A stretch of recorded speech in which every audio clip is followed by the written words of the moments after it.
Where was I? 31, chapter 23. And Jesus spoke to the crowds and to his disciples and the scribes and Pharisees. The scribes and Pharisees sit on the seat of Moses, so do whatever they tell you, obey them, but do not do as they do.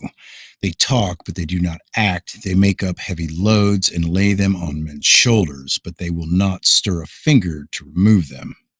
Besides, all they do is done to catch the notice of men. They make their phylacteries broad. They wear large tassels. They are fond of the best places at banquets and the front seats in the synagogues. They like to be saluted in the marketplaces and to be called rabbi by men.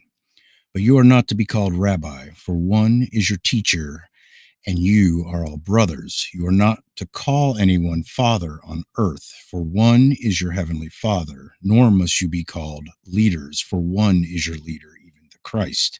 He who is the greatest among you must be your servant. Whoever uplifts himself will be humbled, and whoever humbles himself will be uplifted.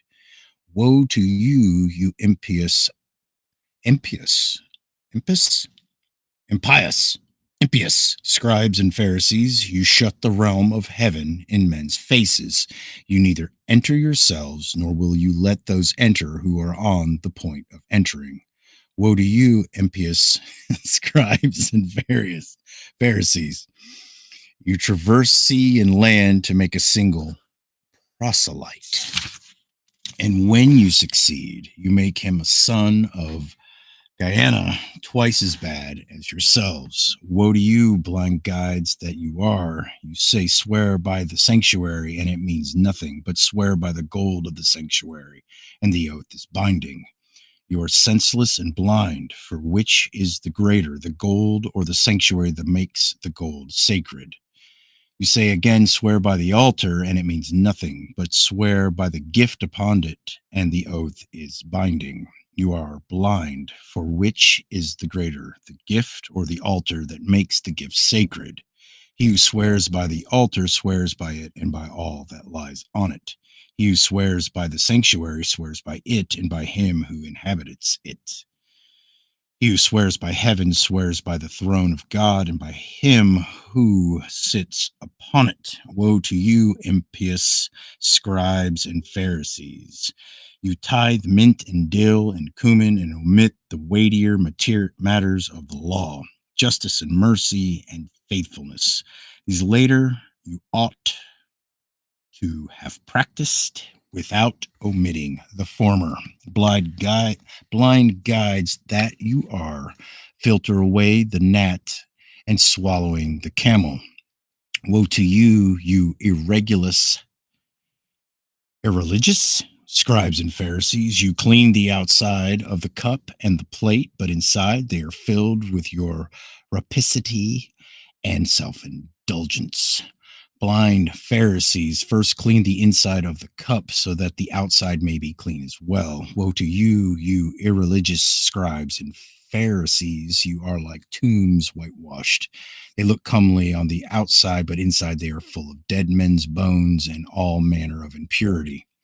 So to men you seem just, but inside you are full of hypocrisy and iniquity. Woe to you, you irreligious scribes and Pharisees! You build tombs for the prophets and decorate the tombs of the just, and you say, if we had been living in the days of our fathers, we would not have joined them in shedding the blood of the prophets.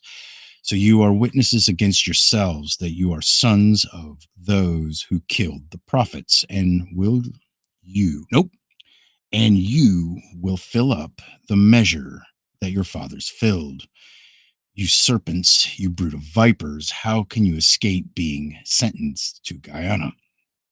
This is why I will send you prophets, wise men and scribes, some of whom you will kill and crucify, some of whom you will flog in your synagogues and persecute from town to town. It is that on you may fall the punishment for all the just blood shed on earth, from the blood of Abel, the just, down to the blood of Zechariah, the son of Barachiah, whom you murder between the sanctuary and the altar. I tell you truly, it will all come upon this generation. Jerusalem, Jerusalem, slaying the prophets and stoning those who have been sent to you, how often I would fain have gathered your children, as a fowl gathers her brood under her wings. But you would not have it. See, your house is to be left desolate. For I tell you, you will never see me again till such time as you say, Blessed be he who comes in the Lord's name. 24. So Jesus left the temple and went on his way. His disciples came forward to point out to him the temple buildings, but he replied to them, You see all this? I tell you truly, not a stone here will be left upon any other without being torn down. So as he sat on the hill of Olives, the disciples came up to him in private and said, Tell us, when will this happen? What will be the sign of your arrival and of the end of the world? Jesus replied, Take care that no one misleads you. For many will come in my name, saying, I am the Christ, and they will mislead many. You will hear of wars and rumors of wars. See and do not be alarmed. These have to come, but it is not the end yet. For nation will rise against nation and realm against realm. There will be famines and earthquakes here and there. All that is but the beginning of the trouble. Then men will hand you over to suffer affliction, and they will kill you. You will be hated by all the Gentiles on account of my name, and many will be repelled then. They will betray one another and hate one another. Many false prophets will rise and mislead many. And in most of you, love will grow cold by the increase of iniquity, but he will be saved who holds out to the very end. This gospel of the reign shall be preached over the wide world as a testimony to all the Gentiles, and then the end will come. When you see the appalling horror spoken of by the prophet Daniel standing erect in the holy place, let the reader note this. Then let those who are in Judea fly to the hills. A man on the housetop must not go down to fetch what is inside his house, and a man in the field must not turn back to get his coat. Woe to woman with child, and to women who give suck in those days. Pray that you may not have to fly in winter or on the Sabbath, for there will be sore misery then, such as has never been from the beginning of the world till now, no, and never shall be. Had not those days been cut short, not a soul would be saved alive. However, for the sake of the elect, those days will be cut short. If anyone tells you at that time, Here is the Christ, or there he is, do not believe it. For false Christs and false prophets will rise and bring forward great signs and wonders, so as to mislead the very elect. If that were possible, I'm telling you this beforehand. If they tell you, Here he is in the desert, do not go out. Here he is in the chamber, do not believe it. For like lightning that shoots from east to west, so will be the arrival of the Son of Man. Wherever the carcass lies, there will be vultures gather. There will the vultures gather. Sorry, my eyes are blurry today. Immediately after the misery of those days, the sun will be darkened, and the moon will not yield her light. The stars will drop from heaven, and the orbs of the heavens will be shaken. Then the sign of the Son of Man will appear in heaven. Then all tribes on earth will wail as they see the Son of Man coming on the clouds of heaven with great power and glory. And he will dispatch his angels with a loud trumpet call to muster his elect from the four winds, from the verge of heaven to the verge of earth. Let the fig tree teach you a parable. As soon as its branches turn soft and put out leaves, you know summer is at hand. So, whenever you see all this happen, you may be sure that he is at hand at the very door.